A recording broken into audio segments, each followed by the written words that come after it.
Olá, hoje vamos dar prosseguimento aos nossos estudos sobre verbos.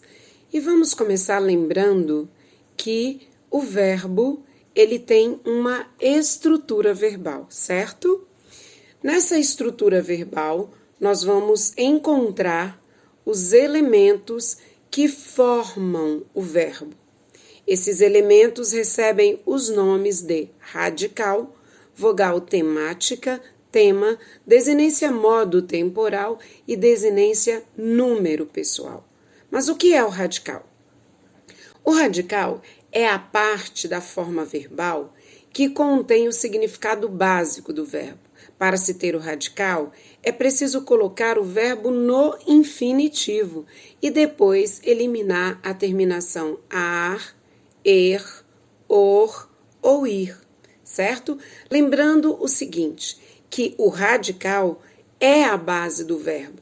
Por meio do radical, é possível elaborarmos, construirmos novas palavras, inclusive novos verbos. Veja, por exemplo, o verbo cuidar. Se eliminarmos a terminação AR, o radical será cuide. Se eliminarmos do verbo vender a terminação ER, o radical será vende. Lembrando que o radical, ele é a base da palavra, é a parte significativa do verbo. E para que nós possamos encontrar o radical, é imprescindível, é importantíssimo que você coloque o verbo no infinitivo. Então, se tivéssemos, por exemplo, o verbo cuidaremos, o infinitivo dele é cuidar. E é importante distinguirmos terminação de conjugação, certo? Quando eu digo que para obter o radical é preciso colocar o verbo no infinitivo e eliminar a terminação AR, primeira conjugação, ER, segunda conjugação, OR, segunda conjugação também, e IR, terceira conjugação. Então, lembrando que já havíamos estudado as conjugações verbais, primeira, segunda e terceira. Terminação é diferente. Terminação, nós veremos durante os estudos desta matéria que existem várias formas de terminações. No entanto, para encontrar o radical, é preciso que o verbo esteja numa terminação infinitiva, na primeira, segunda ou terceira conjugação. Então, vimos aí o radical do verbo cuidar, é cuide. O radical do verbo vender, vende. Comer, eliminamos o ER e vamos ter como radical com. Observe que com o radical com, poderíamos escrever comendo, comida. Com o radical do verbo partir, eliminando o IR, temos parte. Com o radical do verbo partir, poderemos escrever partida, partiremos, partiu. Muito bem. Após o radical, nós vamos encontrar a vogal temática. O que é a vogal temática? A vogal temática é um elemento do verbo que nos indica a que conjugação o verbo pertence. Então, se o verbo é grafado com AR, ele pertence à primeira conjugação. Então, a vogal temática desse verbo é o A. Se o verbo for grafado em ER, a vogal temática dele é o E, e então ele é da segunda conjugação. Se o verbo for grafado em IR, a vogal temática é o I, e aí ele é um verbo de terceira conjugação, certo? Então, após o radical, nós teremos nesta ordem a vogal temática. O tema, então, vai ser a união do radical com a vogal temática. Veja bem, radical é a base do verbo, vogal temática é a vogal que me mostra a que conjugação o verbo pertence, se ele pertence à primeira, à segunda ou à terceira conjugação. E o tema é a união, é a junção do radical mais a vogal temática. E então veremos os seguintes exemplos. Verbo falar. O radical é fal. A vogal temática é o a. Somando o fal mais a, teremos o tema, fala. Então, o tema do verbo falar é fala. E o R? Ele é considerado uma desinência. Desinência é uma pequena partícula que pode me indicar algo sobre o verbo, certo? Aqui nesse caso, a desinência, ela me mostra que o verbo está no infinitivo, que a ação não tem fim. Vender, o radical é vende e o e é a vogal temática. Então, o tema do verbo vender é vender. E o R é uma desinência, é uma terminação que me mostrou o infinitivo. Partir, o radical é parte e o I é a vogal temática. E o tema, parte. Então, o R é desinência de infinitivo.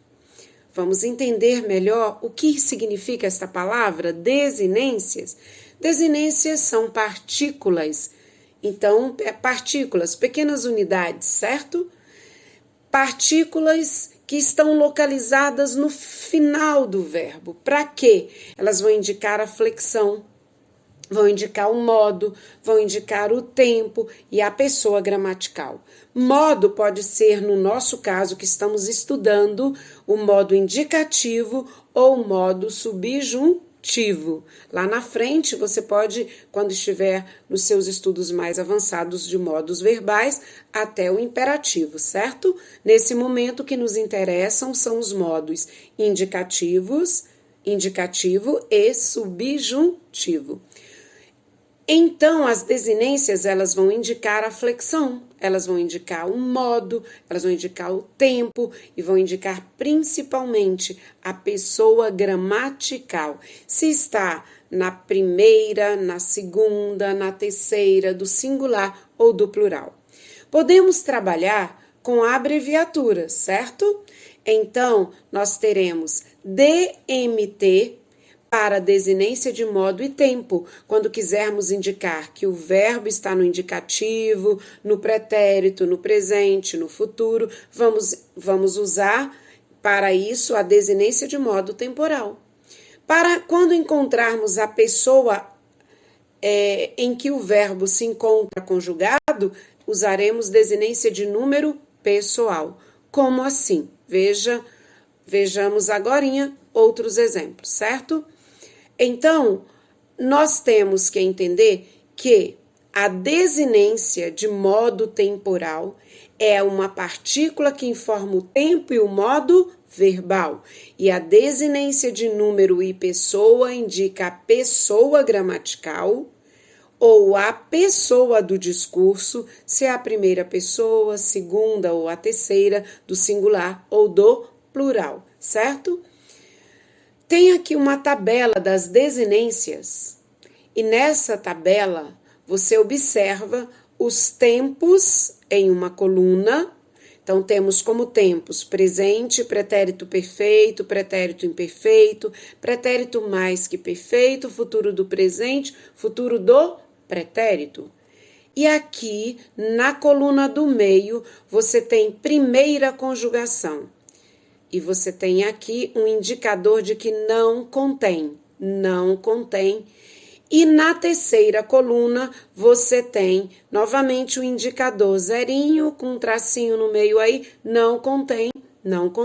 O que significa que quando o verbo estiver no presente e no pretérito perfeito, nós não teremos na primeira conjugação, na segunda, nem na terceira conjugação, desinências verbais de modo e tempo. Por que não? Porque a desinência de modo e tempo, ela é repetitiva, ela é uma partícula que se repete. Mas teremos isso no pretérito imperfeito. Preste atenção.